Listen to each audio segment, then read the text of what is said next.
Hello, it's Michael. Shalom to you. None of us will escape time.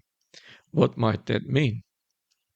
St. Augustine wrote about time that he was aware of it, but if asked to explain time, would come up short.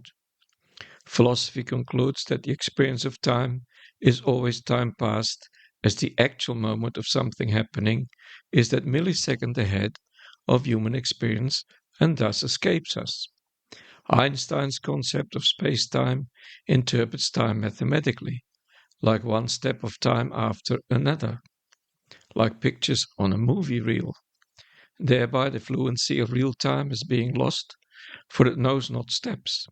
Some scientists conclude that time is not real, doesn't exist. Not that they can prove it.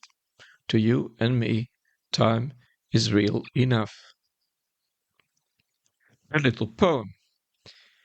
I remember what's gone by, see movement with my eye.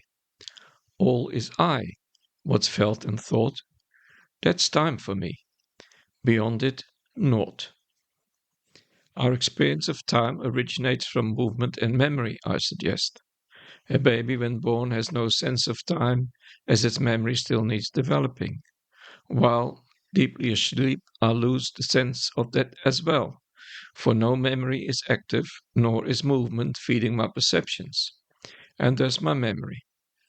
Movement is essential to the notion of time. The day-night sequence in our lives much determines how time is experienced.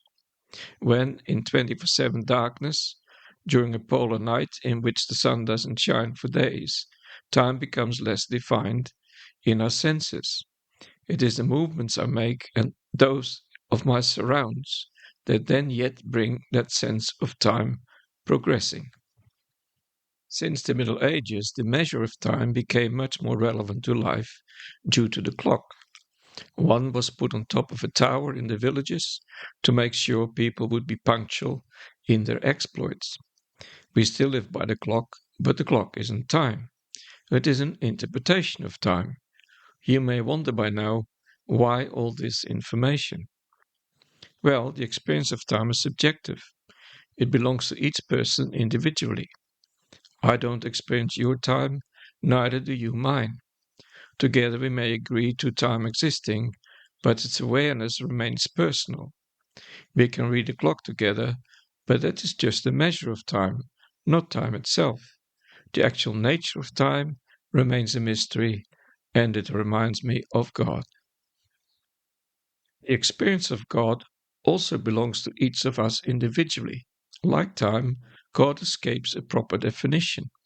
I know that time exists because I experience it. A sense of the divine realm, similarly, may make itself known.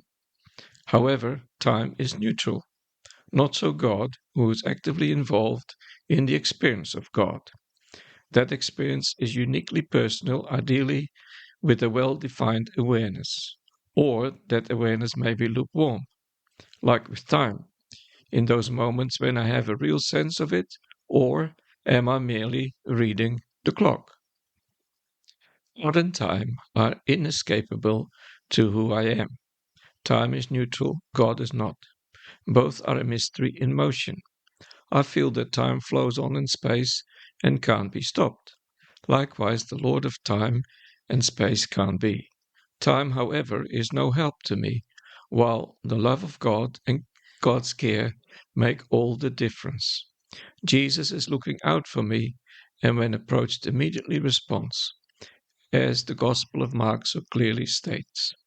The Lord is always active in quick time. Keep it simple, keep it focused. I wish you well.